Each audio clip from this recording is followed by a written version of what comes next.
श्री अकाल, जय भीम, जोहार। मेरा नाम है नवीन कुमार। वैसे तो भाजपा के सारे नेता भक्तजन मोदी जी का कहा एक एक शब्द सत्य मानते हैं। गोया जो तुमको हो पसंद वही बात करेंगे, तुम दिन को अगर रात कहो रात कहेंगे। ऐसे में भाजपा के भीतर कोई ऐसी जुर्रत कर सकता है कहने की कि मोदी के भक्त जाहिल हैं, गवार हैं, अनपढ़ हैं, वो क्या खाकर पढ़े लिखे लोगों की बात समझेंगे और बात करेंगे। वो भी भाजपा का कोई कार्यकर्ता नहीं, मामूली बाकायदा सांसद। नाम तो आप समझ ही गए होंगे, सुब्रमण्यम स्वामी। मोदी ने बहुत उम्मीद के साथ उन्हें राज्यसभा भेजा था, लेकिन वित्त मंत्री बनाए जाने की आस लगाए स्वामी की आशाएं जब धूमिल होनी शुरू हुई तो वो आक्रामक होते चले गए। पहले मरहूम अरुण जेटली को लेकर हुए, फिर निर्मला सीतारमण को लेकर हुए, इसके बाद बीजेपी को लेकर हुए और फिर सीधे मोदी को लपेटना शुरू कर दिया। इल्जाम लगाया कि उन्हें अर्थव्यवस्था समझ में नहीं आती, विदेश नीति समझ में नहीं आती, देश चलाना नहीं आता, वगैरह वगैरह। इस पर भाजपा के लोग ही उन्हें ट्रोल करते हैं। स्वामी ने कई बार कहा कि उन्हें पता है ये कौन लोग हैं और बेहतर होगा वो खुद ही इससे बाज आए, लेकिन ऐसा नहीं हुआ।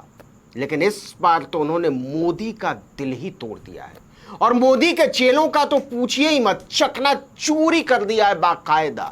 अपनी पीएचडी लहराते हुए सुब्रमण्यम स्वामी ने मोदी के चेलों की अकादमिक औकात पर ही हमला बोल दिया है। कहने को उन्होंने मोदी के चेलों को लपेटा है, लेकिन अपरोक्ष रूप से उन्होंने सीधे मोदी पर ही हमला बोल दिया। समझिएगा कैसे।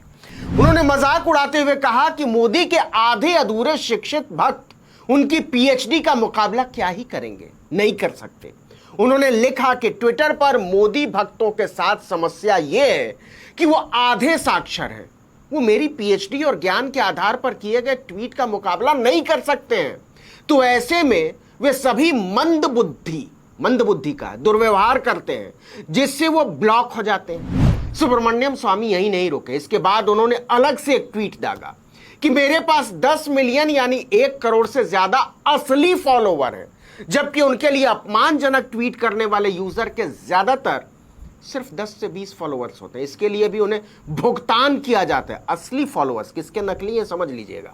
आपको याद होगा मोदी ने एक बार अर्थव्यवस्था को लेकर मनमोहन सिंह का मजाक उड़ाते हुए कहा था कि हार्वर्ड वाले फेल हो गए और हार्डवर्क वाले जीत गए, क्योंकि मनमोहन सिंह ने कह दिया था कि मोदी के पास देश को आगे ले जाने का कोई विजन नहीं है। हालांकि मोदी के हार्डवर्क ने देश को रसातल में पहुंचा दिया। इतिहास में पहली बार पेट्रोल 100 के पार चला गया और डॉलर के मुकाबले रुपया इतिहास में पहली बार 80 रुपए के नीचे गिर गया। अच्छा, यह भी अपने आप में कमाल है कि देश जितना गिरता जाता है मोदी उतने उठते जाते हैं। देश के आम लोग, गरीब, मजदूर, छोटे कारोबारी दर्द से जितने बिलबिलाते हैं मोदी उतने ही कस के ठहाके लगाते हैं, उनको मजा आता है। लेकिन बात हार्वर्ड की हो रही थी। मोदी मनमोहन सिंह पर हमला बोलने के लिए हार्वर्ड वालों का मजाक उड़ाते हैं, पढ़े लिखे लोगों का मजाक उड़ाते हैं, लेकिन शायद उन्हें पता नहीं रहा होगा कि मनमोहन सिंह हार्वर्ड के नहीं, कैम्ब्रिज के पीएचडी है। हार्वर्ड वाले तो सुब्रमण्यम स्वामी है, भाजपा के अपने।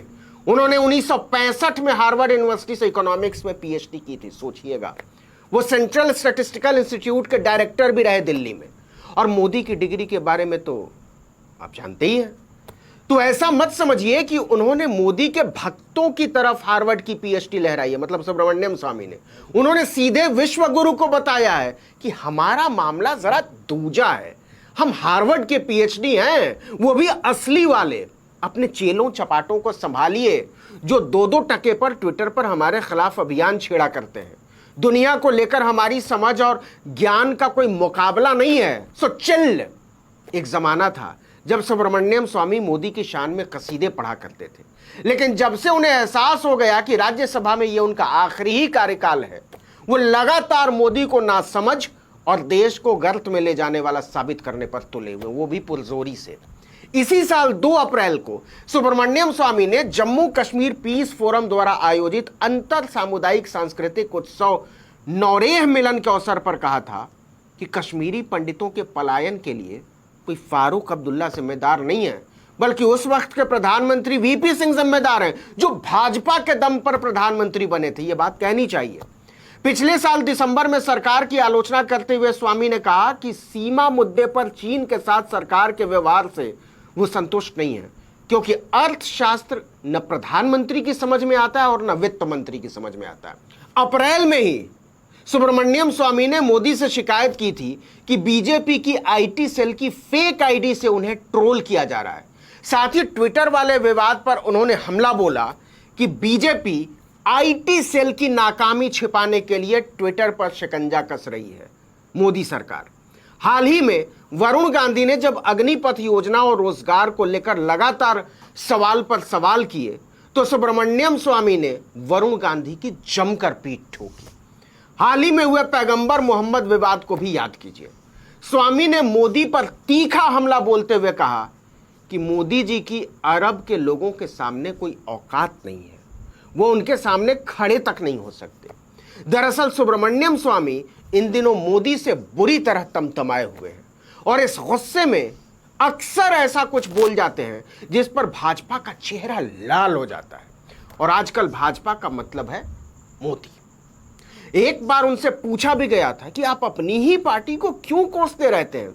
इसका जवाब देते हुए स्वामी ने कहा था कि पार्टी के घोषणा पत्र के आधार पर जो बातें कही जाती है, अगर मैं उस मुद्दे को उठाता हूं तो गलत कौन है, मैं या पार्टी? आप कह सकते हैं कि पूरी भाजपा में सुब्रमण्यम स्वामी इकलौते नेता है जिनके मुंह में अभी भी जुबान बची हुई है और जुबान के साथ आवाज भी बची हुई है। शायद इसी वजह से अपने बयानों से पार्टी के लिए वो मुश्किलें खड़ी करते रहते हैं।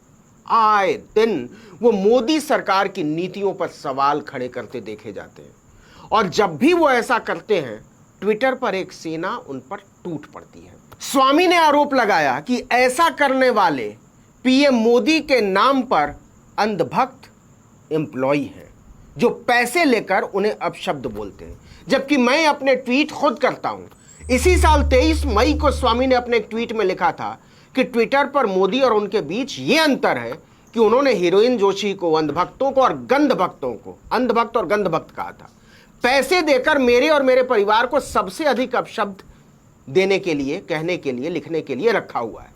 कुल मिलाकर कहानी यह है कि 83 साल के सुब्रमण्यम स्वामी ने सिर्फ अपनी पढ़ाई और ज्ञान के आधार पर मोदी की नाक में दम कर रखा है। भाजपा इंतजार कर रही है कि कब उनका कार्यकाल खत्म हो और उन्हें ठिकाने लगाया जा सके। अगर यही हाल रहा तो भाजपा किसी दिन आपको देशद्रोही न साबित कर दे स्वामी जी। हम तो इतना ही कहेंगे कि जरा ध्यान रखिएगा और सावधान रहिएगा। इस वीडियो में